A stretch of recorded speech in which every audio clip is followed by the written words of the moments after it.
Mainam din siguro na pag-aralan natin yung trend ng job vacancies dito sa job market ng Canada para nang sa ganon ay malaman din ninyo yung saan ba ako lalagay sa ngayon.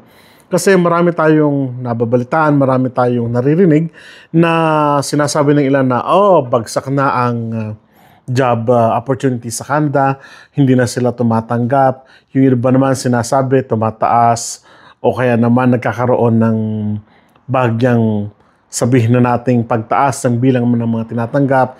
Nito lang ang sinasabi ng ilan ay napakarami daw na prove ng mga, let's say, mga papers or documents na nagmula doon sa iba't ibang bahagi ng daigdig.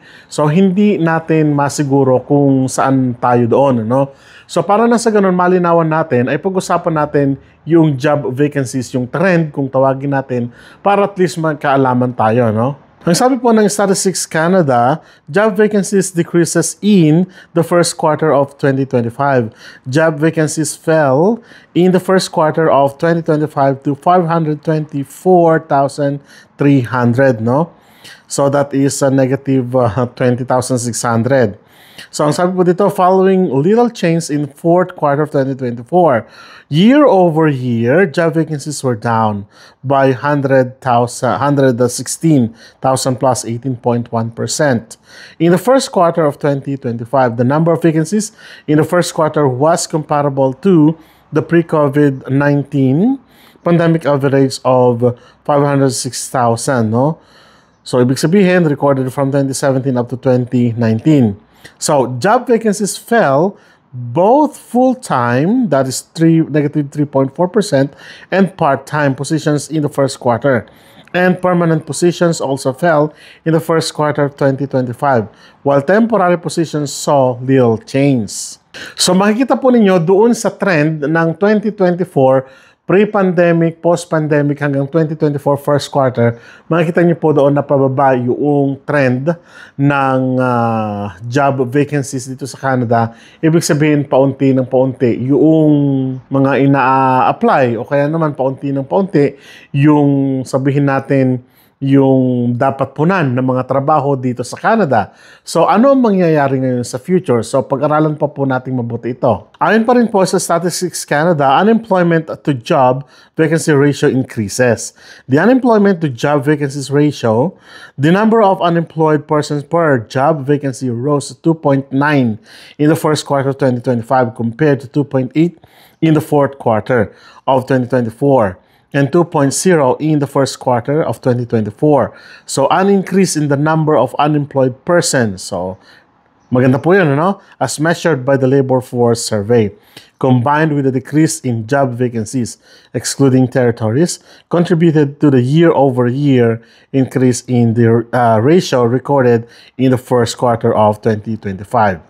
So, ang pinapakita naman po doon, yung pagtaas naman ng unemployment. Kaya kung mapapansin po ninyo, doon sa mga tinatanggap ngayon dito sa Canada, ay binabase pa rin sa tinatawag nating unemployment. Kasi napakataas sa kabuuan yung tinatawag nating pagtaas ng unemployment. But in the real world naman ay kumbaga in average kasi ito, Hindi ito totoo sa lahat ng province o kaya naman ng territory. May mga big cities kasi na talagang ang unemployment rate nila ay nag-peak, ibig sabihin tumaas. Pero mayroong mga cities naman o kaya naman mayroong mga, let's say, municipalities kung saan hindi naman ganun kataas yung unemployment o kaya naman almost hindi umusad yung sinasabi, So, pero sa kabuuan, talagang lumaki yung tinatawag nating unemployment. So, ano-ano ba yung mga factor? Kung babalikan po natin yung mga napag-usapan na natin noon, unang-una yung tinatawag nating yung una, syempre yung COVID, mga nakaraang panahon pa yon, pero sana nga ay napunan na yung mga trabaho na kinakailangan. And of course, napakarami pang dahilan. Pag-usapan pa rin po natin yan. So, job vacancies down in 6 broad occupational groups.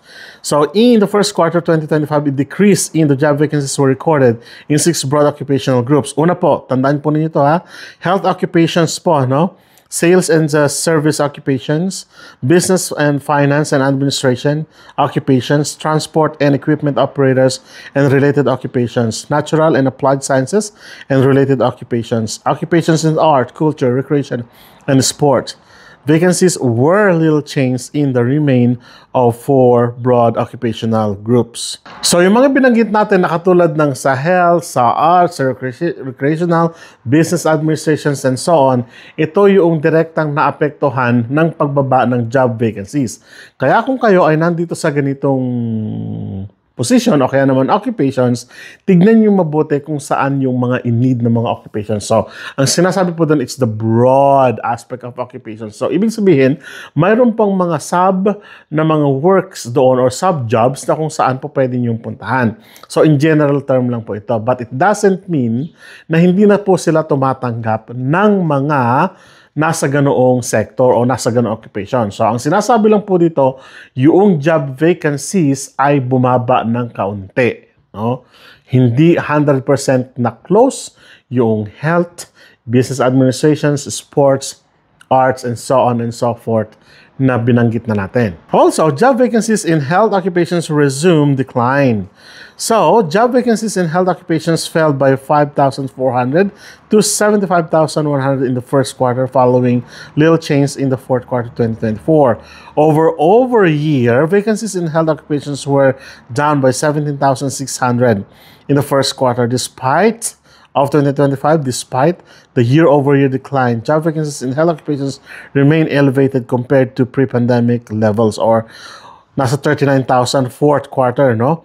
In 2019, and so on and so forth. Although nagkaroon ng decline doon sa tinatawag nating health occupations na binanggit na natin, ang laki ng binaba, no?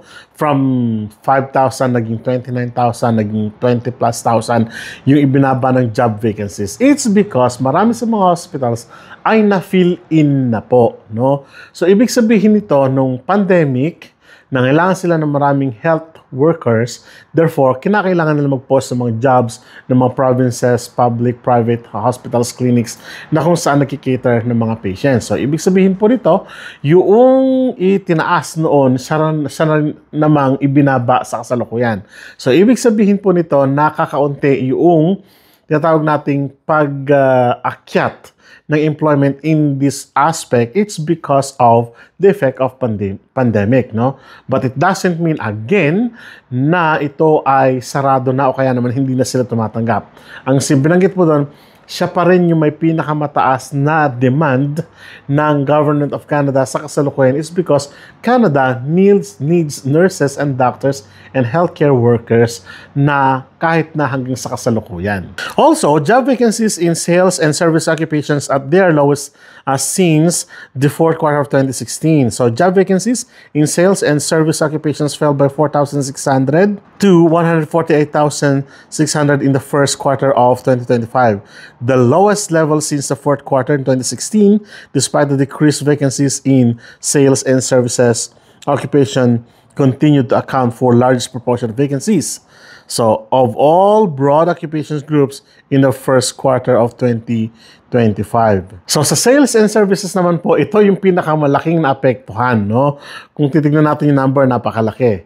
Bakit po ganun kalaki yung ibinaba ng job vacancies sa kasalukuyan ngayong 2025 kumpara noong pre- and post-pandemic? Kasi, kung papansin po ninyo, marami silang naging permanent resident o kaya naman nabigyan ng full-time work job opportunity dito sa Canada. Therefore, makikita natin yung significant na pagtaas ng job vacancies o ng pagbaba, ng job vacancies dito sa Canada, no? So, nangangulugan yung pagtaas po na tinatawag nating job vacancies ay dahil sa kailangan sa in a normal way, no?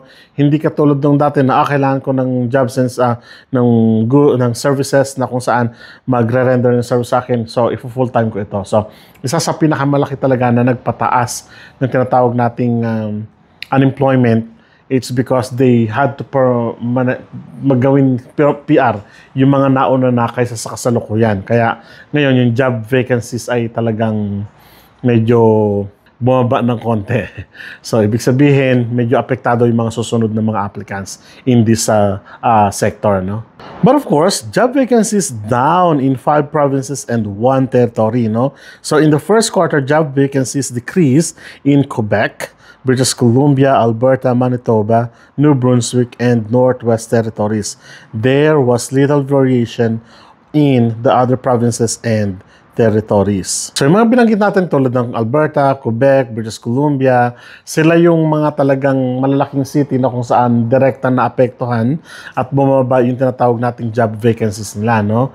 So kung titignan natin mabuti ay sila rin yung may malaking invitation ng mga nakararaan at sila rin yung may malaking porsyento ng ginawang PR yung mga kababayan natin, ginawang full-time ng mga kababayan natin at ngayon medyo in general sabi nga nung binanggit na natin ay medyo talagang naapektuhan yung kabuuan ng job vacancies dito sa Canada.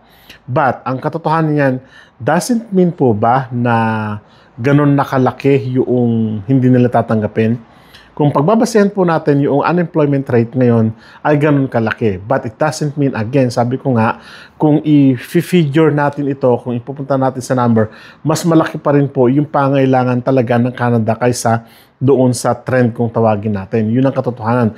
Kung babasahin niyo po yan ng profound pa o kaya ng talagang mas malalim pa, maintindihan po ninyo na ang trabaho dito sa Canada ay hindi tumitigil talaga. Marami ang nagpo-post ng mga job vacancies dito sa Canada, province to province, federally, provincially, at hindi talaga nawawalan ng trabaho dito sa Canada. Huwag lang po talaga tayong mamimili. Ang katotohanan yan, kapag nandito na po kayo sa Canada, napakaraming trabaho.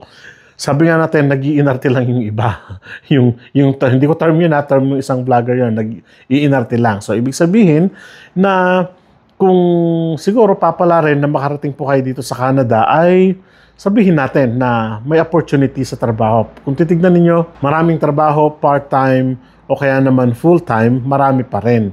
Sa number of, kumbaga, yung paglaki o pag-decrease ng tinatawag nating job vacancies. So, nangangahulugan po niyan na hindi pa rin talaga titigil ang Canada sa pag-hire ng mga tao mula sa ibang, o mga foreign workers mula sa ibang bansa kasi nga po, kailangan. No? Yun lang po ang ibig sabihin niyan. This is only a trend. No? Pag sinabi po natin trend, ginawa lang po ito para maging reference ng tao, but it doesn't mean, ulitin ko po, na ito na yung magiging, kumbaga, magiging basehan sa future, but it doesn't mean na yung mga panahon ngayon ay hihinto na ang Government of Canada, no, na mag-invite ng mga tulad ninyo na nangangarap na makarating dito sa Canada. So I hope naging malinaw po sa inyo yung sinasabi ng ilang mga kababayan natin na wala ng trabaho. Nag-decrease lang, yes, but it doesn't mean na hihinto na sila. Kung tatanungin niyo po ako kung may pag-asa pa bang makarating dito sa Canada, always po na may pag-asa dito sa Canada as long as na ma-meet po ninyo lahat ng mga requirements and lahat po ng, siyempre, hinihingi ng employer at siyempre ng IRCC. Huwag lang po tayo magpapaloko sa mga scammer. No? So yun lang po sa ngayon at magkita-kita po tayo sa mga susunod na vlog. Maraming salamat. Kita-kita po tayo. Paalam.